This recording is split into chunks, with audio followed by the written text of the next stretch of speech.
Hello students, welcome back to our channel general studies with Anoop K Verma.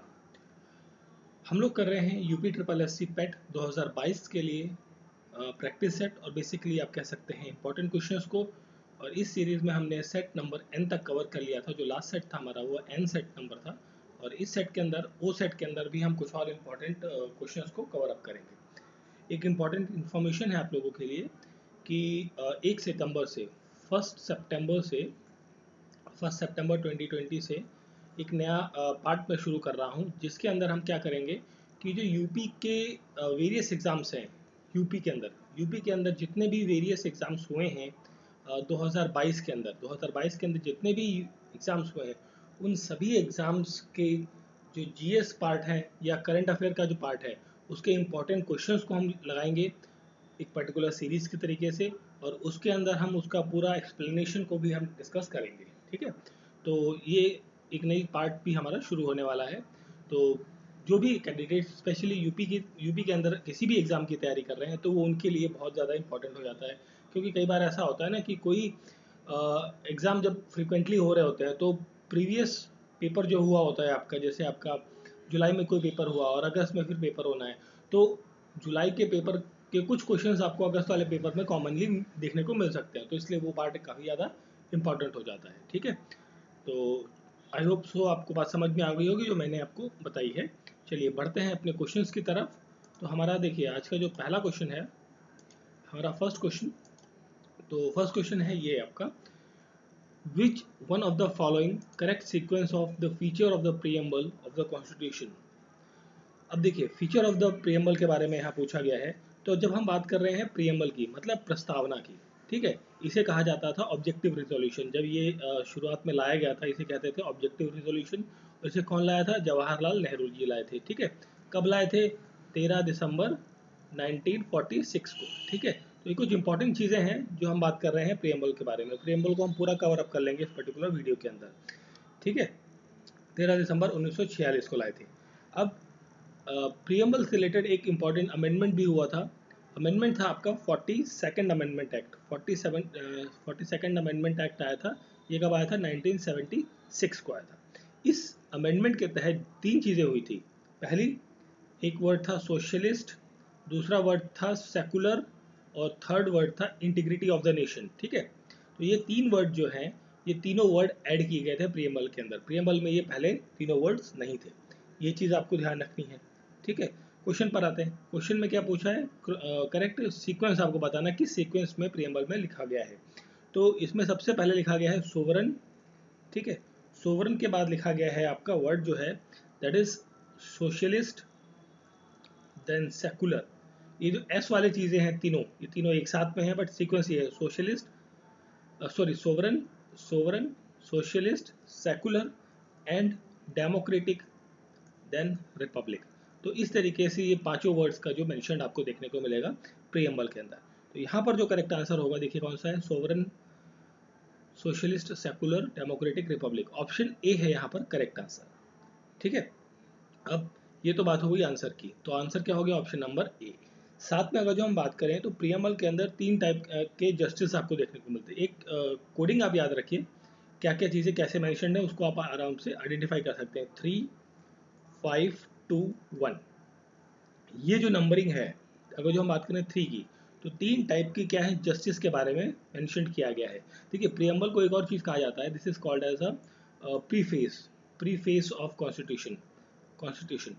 ठीक है, मतलब जैसे आप कोई बुक पढ़ते हैं या कोई पैराग्राफ चैप्टर पढ़ते हैं, तो आपको एक इंट्रोडक्टरी पार्ट होता है ना, जिसके अंदर पूरी एक समरी टाइप की दी होती है कि भाई उस चैप्टर के अंदर किन किन चीज़ों के बारे में मैंशनड है, वो सारी चीज़ बताई गई होती है। तो वही चीज़ आपका प्रीफेस की तरह काम करता है प्रीएम्बल। जस्टिस तीन तरीके का है, और तीन तरीके का कौन सा है?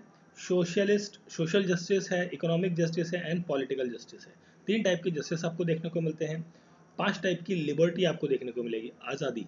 पांच टाइप की लिबर्टी है, जैसे थॉट्स की आज़ादी है, एक्सप्रेशन की, बिलीव की, फेथ की, ठीक है, और वर्शिप की। ठीक है, ये पांच टाइप की जो लिबर्टी है इसके बारे में मैंशनड है इन द प्रीएम्बल।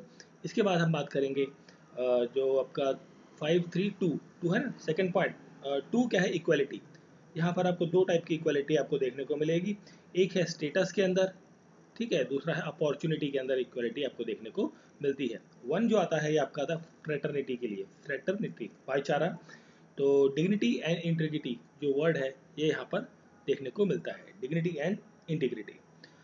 ये तो बात हो गई प्रियम्बल की। उसके अंदर जो पार्ट्स, इंपॉर्टेंट पार्ट्स हैं वो, इसको आप इस तरीके से याद रख सकते हैं 3521। ये एक नंबर है, जैसे आपका एटीएम पिन होता है या आप पासवर्ड रखते हैं फ़ोन में, तो ये उस तरीके से आप याद कर सकते हैं कि कितने किस पार्ट में कौन सी चीज़ें रह सकती हैं। ठीक है। इसको अगर जो और आपको स्पेसिफाई करना है तो इसे आप JLEF, ठीक है, JLEF 3521 JLEF, इस तरीके से आप इन्हें याद कर सकते हैं। ठीक है।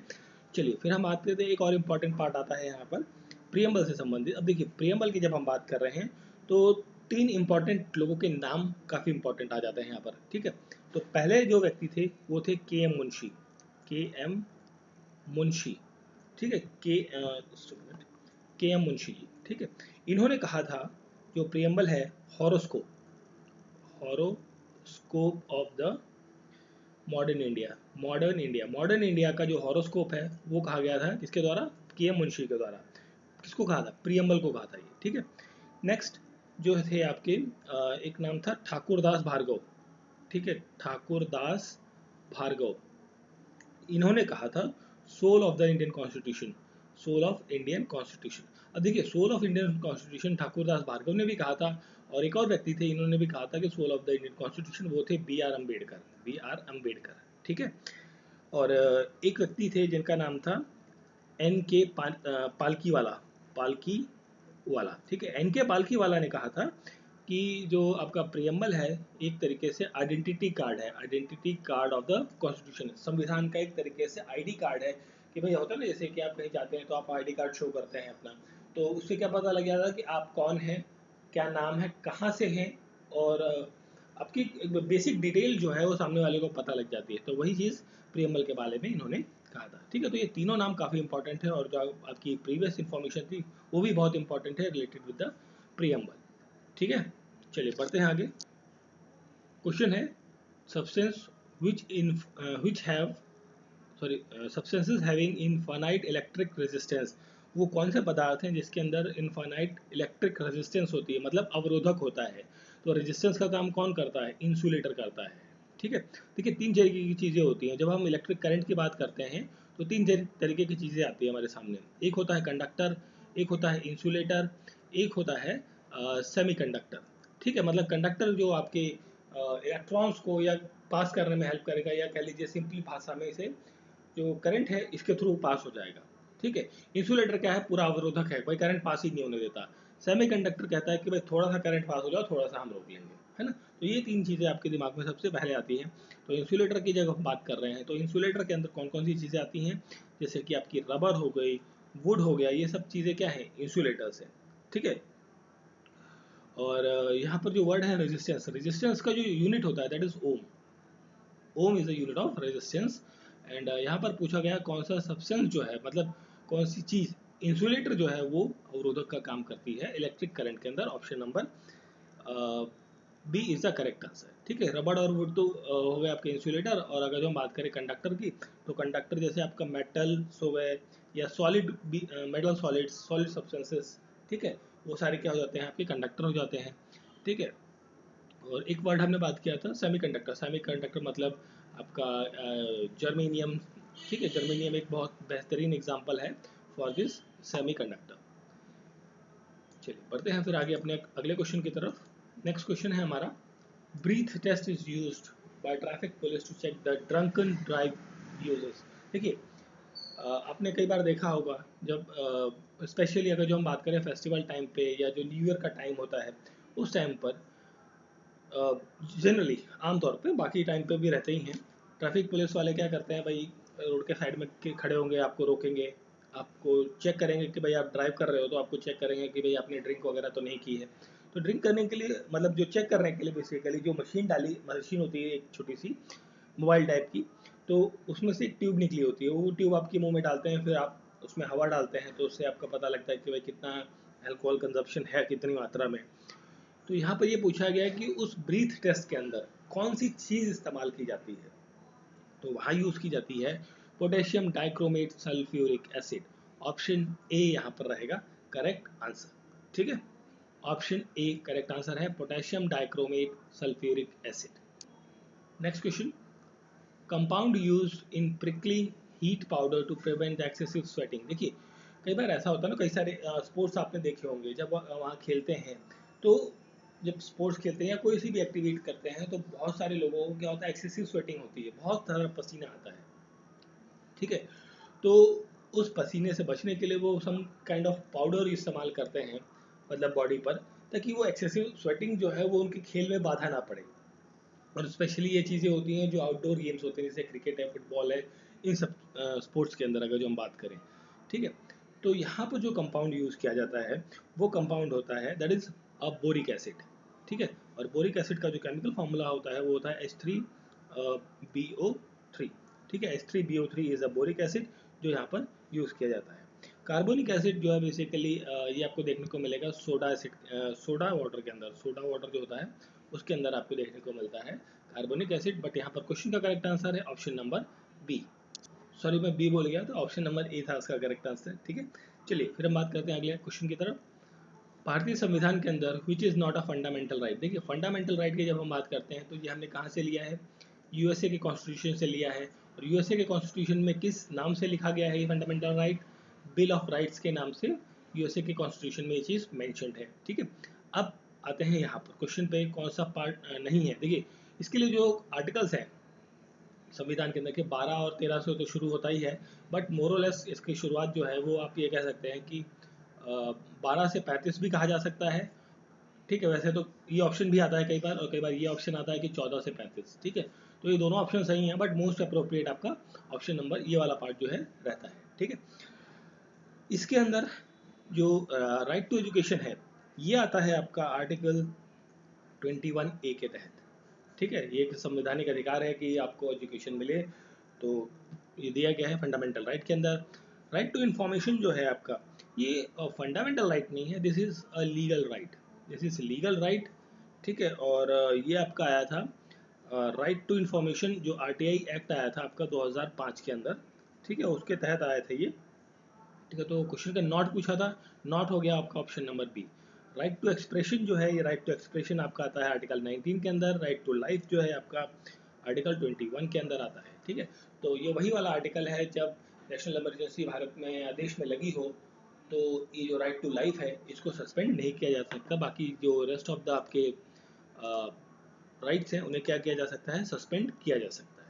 ठीक है, चलिए बढ़ते हैं आगे अगली नेक्स्ट क्वेश्चन की तरफ। तो नेक्स्ट क्वेश्चन है हमारा, which article of the constitution abolish the practice of untouchability. देखिए बहुत ही सिंपल क्वेश्चन है, पूछा जाता है और कई बार पूछा भी गया है, अभी रिसेंटली के कई एग्जाम्स में क्वेश्चन आया हुआ है कि जो भारतीय संविधान के अंदर जो अनटचेबिलिटी है, छुआछूत की जो एक प्रथा हुआ करती थी उसको ख़त्म करने का जो काम किया है वो किया है आर्टिकल नंबर 17 ने। ठीक है, आर्टिकल 17, ऑप्शन नंबर बी यहाँ पर रहेगा करेक्ट आंसर। और ये किसके तहत किया गया है, ये किया गया है protection of civil rights, protection of civil right act जो 1980, सॉरी सॉरी हाँ ये नहीं, आर्टिकल तो ठीक है, but protection of civil right जो है 1978 में, सॉरी 76 में आया था, उसके तहत भी ये चीज़ें मेंशन की गई हैं। ठीक है, 14 नंबर आर्टिकल आपका बात करता है इक्वलिटी बिफोर लॉ के बारे में। ठीक है, तो क्वेश्चन का करेक्ट आंसर है, बाकी सारी चीज़ें हमने डिस्कस कर ही ली है। Next question, market regulation system was introduce by. देखिए इंपॉर्टेंट चीज़ है, इसको मैं थोड़ा सा और डिटेल में डिस्कस करूंगा। तो मार्केट रेगुलेशन सिस्टम जो है ये अलाउद्दीन खिलजी, ऑप्शन नंबर, पहले तो आप आंसर देख लीजिए, आंसर नंबर सी, या ऑप्शन नंबर सी जो है यहाँ पर करेक्ट आंसर है, अलाउद्दीन खिलजी के द्वारा शुरू किया गया। और अलाउद्दीन खिलजी वही व्यक्ति है जो अपने का आपको कहता था वो दूसरा अलेक्जेंडर है, सेकंड अलेक्जेंडर अपने आप को कहलाता था। सेकंड अलेक्जेंडर दैट मीन्स कि वो अपने आप को दूसरा सिकंदर कहलाता था। ठीक है, दूसरा सिकंदर। और सिकंदर शाहनी जो है इसके द्वारा लिखी गई थी, मतलब इसके ऊपर लिखी गई थी। ठीक है, और अलाउद्दीन खिलजी की जब हम बात करते हैं तो एक आपको इवेंट याद आता है, जो एक मूवी थी आपकी पद्मावत, है ना, पद्मावत वाली जो मूवी है वो इसी व्यक्ति के इर्द गिर्द घूमती है। तो जिसने जो राणा रतन सिंह थे, राणा रतन सिंह, ठीक है, रतन सिंह जो थे उनको मार दिया था। और पद्मावत जो मूवी है वो इन्हीं पे बनी है। और ये देखिए पद्मावत मूवी एक बेसिकली टेक्स्ट पर बनी है, उस टेक्स्ट का नाम भी पद्मावत है बेसिकली, ठीक है, उस टेक्स्ट का भी नाम है पद्मावत।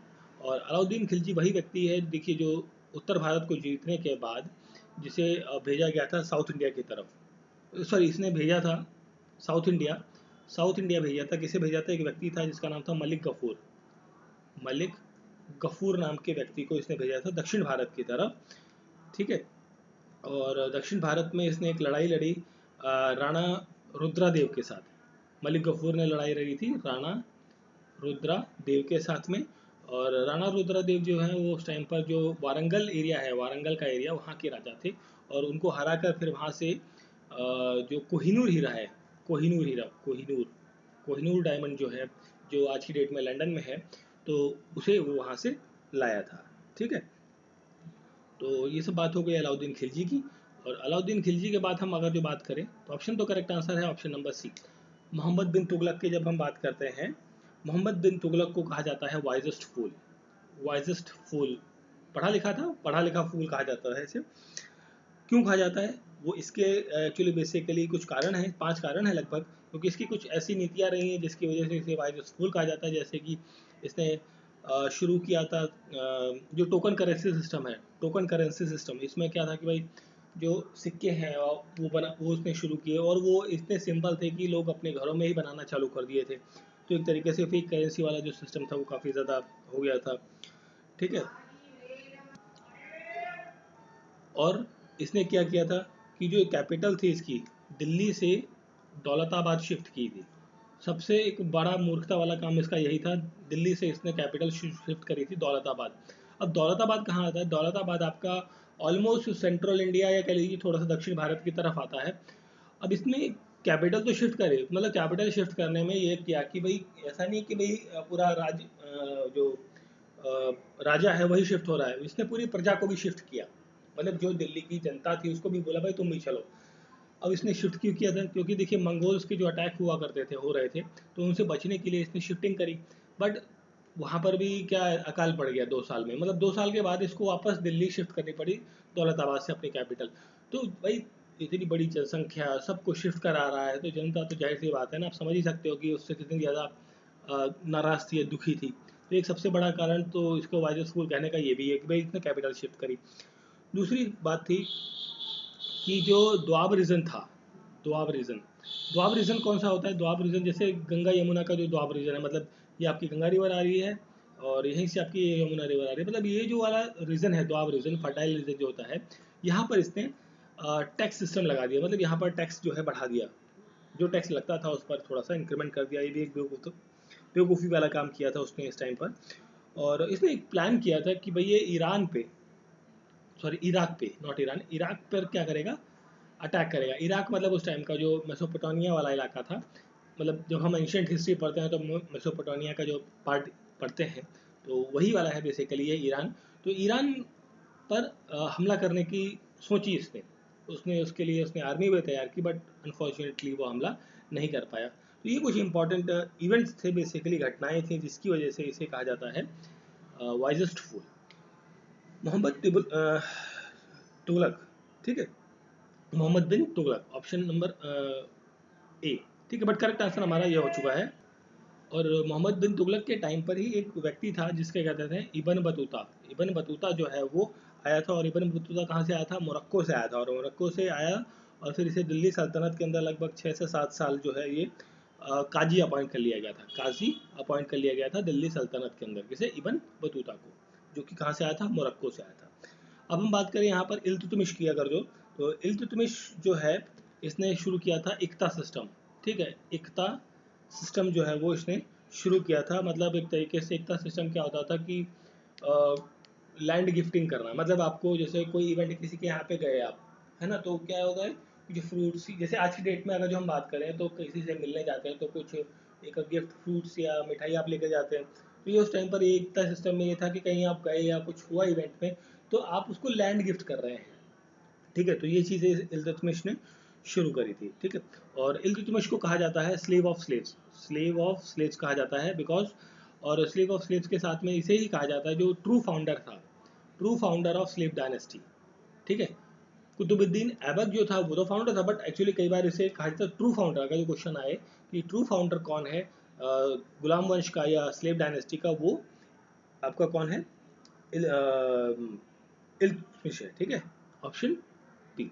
फिर हम अगर जो बात करें, यहाँ पर काफ़ी ज़्यादा लिख दिया है, फिर चलिए हम बात करते हैं गयासुद्दीन तुगलक की। तो गयासुद्दीन तुगलक जो है, इसने दिल्ली के अंदर एक जगह है, साउथ दिल्ली में पड़ती है, तुगलकाबाद।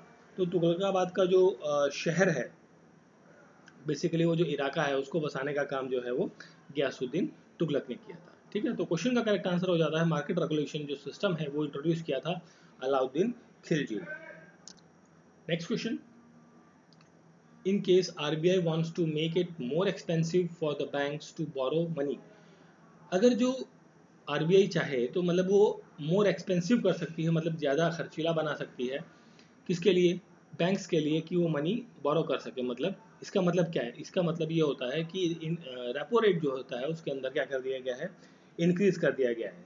ठीक है, और रेपो रेट इंक्रीज कर दिया गया, दैट मीन्स जो इंटरेस्ट रेट है, हाई रेट ऑफ इंटरेस्ट यहाँ पर आपको देखने को मिलेगा, हाई रेट ऑफ इंटरेस्ट आपको देखने को मिलेगा। ठीक है, जिसके अंदर क्या होता है कि जो CRR होता है या आपका SLR होता है, ये सब क्या हो जाता है, बढ़ जाता है। और इसकी वजह से क्या आती है, इन्फ्लेशन देखने को मिलती है, इन्फ्लेशन बढ़ जाती है, इन्फ्लेशन बढ़ेगी। तो इन्फ्लेशन बढ़ेगी मतलब जो डेयर मनी पॉलिसी है या टाइड मनी पॉलिसी है, कॉन्ट्रैक्शन मनी पॉलिसी है, इस तरीके की जो पॉलिसीज है वो आपको यहाँ देखने को मिलती है। ठीक है, तो क्वेश्चन का करेक्ट आंसर है option number A. Next question देखिए, match of the following question है, सिंपल क्वेश्चन है। आर्टिकल 15, आर्टिकल 15 बात करता है आपका किसके बारे में, प्रोहिबिशन अगेंस्ट द डिस्क्रिमिनेशन। मतलब किसी भी चीज़ों पर लेकर, मतलब sex, caste, religion, birth place, इन सभी चीज़ों को लेकर कोई भी डिस्क्रिमिनेशन किसी के साथ नहीं होगा। This is mentioned in the article number 15, fundamental right का पार्ट है। आर्टिकल 20 की जब हम बात करते हैं तो आर्टिकल 20 में लिखा गया है protection against the conviction. Protection against the conviction मतलब आपको एक बार सज़ा हो चुकी किसी गुनाह की, तो आपको दोबारा उस चीज़ की गुनाह की सज़ा नहीं मिल सकती। ये सब चीज़ें मेंशन हैं, आपको बहुत सारे डिटेल्स हैं यहाँ पर आर्टिकल 20 के अंदर। आर्टिकल 25 जो है वो आपका फ्रीडम ऑफ रिलीजन के बारे में बात करता है। ठीक है, आप कोई सा भी धर्म अपना सकते हैं, जिस भी धर्म को आप फॉलो करना चाहते हैं अपने जीवन के लिए। आर्टिकल 32 जो है वो कॉन्स्टिट्यूशनल रेमेडीज़ के बारे में बात करता है, संवैधानिक रेमेडीज़ जो है उनके बारे में बात करता है। तो मैच जो हो जाता है यहाँ पर, ए के साथ आपका 3 है, बी के साथ है आपका 4, सी के साथ 2, सॉरी सी के साथ 1 है और डी के साथ है 2। तो मतलब 3 4 1 2 कॉम्बिनेशन बनेगा आपका 3 4 1 2। ऑप्शन नंबर सी जो रहेगा यहाँ पर क्या रहेगा, करेक्ट आंसर है। ठीक है, चलिए बढ़ते हैं नेक्स्ट क्वेश्चन की तरफ। नेक्स्ट क्वेश्चन है, when was the right to information act जो है आपका, RTI एक्ट इसे कहा जाता है, ये इनेक्टेड हुआ था। तो अगर जो हम बात करें RTI एक्ट की, ये इनेक्ट हुआ था 15 जून को, 15 जून 2005। ठीक है, तो करेक्ट डेट यहाँ पर करेक्ट आंसर हो जाएगा ऑप्शन नंबर सी, 15 जून, सॉरी हाँ 15 जून, राइट, 15 जून 2005 को। अब इसके साथ में देखिए ये एक्चुअली फोर्स में आया, ये तो हो गया आपका इनेक्ट, फोर्स में आया था ये 12 अक्टूबर 2005 को। और एस एक्ट की बात करें, जो राष्ट्रपति ने इसको मंजूरी दे दी थी कि भाई ठीक है, this is the RTI act, जो राष्ट्रपति के द्वारा साइन कर दिया गया था। तो वो डेट थी आपकी 22 जून, 22 जून 2005। देखिए ये पार्लियामेंट के द्वारा पास हो गया 15 जून को। 15 जून के बाद एक हफ्ते बाद राष्ट्रपति ने इसे अनुमति दे दी। उसके बाद जून के बाद जुलाई, अगस्त, सितंबर, अक्टूबर, लगभग 4 महीने बाद ये फोर्स में आ गया। क्योंकि देखिए जब कोई भी एक्चुअली होता क्या है कि पार्लियामेंट है, लोकसभा में कोई बिल इंट्रोड्यूस हुआ, लोकसभा ने पास कर दिया, राज्यसभा में गया, राज्यसभा ने पास कर दिया, जब दोनों सदनों से पास हो गया तब कहाँ जाता है, प्रेसिडेंट के पास, राष्ट्रपति के पास। राष्ट्रपति से जब साइन हो जाते हैं उस बिल पे, उसके बाद वो जाता है स्टेट्स के पास, बहुत सारे जितने भी स्टेट्स हैं उनके पास जाता है। तो वहाँ से एक्चुअली देखो, ये तो सेंटर में बना गया दिल्ली में, बट स्टेट्स तक पहुँचने में और वहाँ पर इम्प्लीमेंट होने में थोड़ा सा टाइम लग जाता है। तो वो इम्प्लीमेंटेशन टाइम जो है वो कौन सा है आपका, दैट इज फोर्स जो मतलब इम्प्लीमेंट होना चालू हो गया, वो हो गया 12 अक्टूबर से। ठीक है, तो ये चीज़ आपको ध्यान रखनी है। तो ये थे कुछ इंपॉर्टेंट क्वेश्चंस आपके set number okay. I hope so questions आपको अच्छे लगे होंगे, समझ में आए होंगे। तो प्लीज़ वीडियो को लाइक, शेयर और सब्सक्राइब जरूर करें। और साथ में आपको मैं रिपीट कर देता हूँ जो मैंने स्टार्टिंग में बोला था कि 1 सितंबर से हम शुरू कर रहे हैं यूपी के अंदर डिफरेंट एग्ज़ाम्स, चाहे आपके टीचिंग से रिलेटेड हो या पीसीएस के रिलेटेड हो या आपके किसी भी यूपी ट्रिपल एससी से रिलेटेड एग्ज़ाम है या पावर कॉरपोरेशन से, जिस भी एग्ज़ाम के मेरे को पेपर मिलेंगे उन सभी के जीएस और करंट अफेयर के पार्ट्स को हम यहाँ पर कवर करेंगे इन पर्टिकुलर सीरीज़ के अंदर, ताकि आपके जो भी नेक्स्ट अपकमिंग 4 महीने के अंदर जो पेपर आ रहे हैं वो क्वेश्चंस आपके लिए बहुत ज़्यादा इंपॉर्टेंट हो जाता है। कई बार होता है नंबर ऑफ क्वेश्चंस जो है वो रिपीटिशंस में आपको देखने को मिलते हैं। ठीक है, तो विद डिटेल एक्सप्लेनेशन उन क्वेश्चंस को हम कवर अप करेंगे। So thank you for watching, मिलते हैं नेक्स्ट पार्ट में।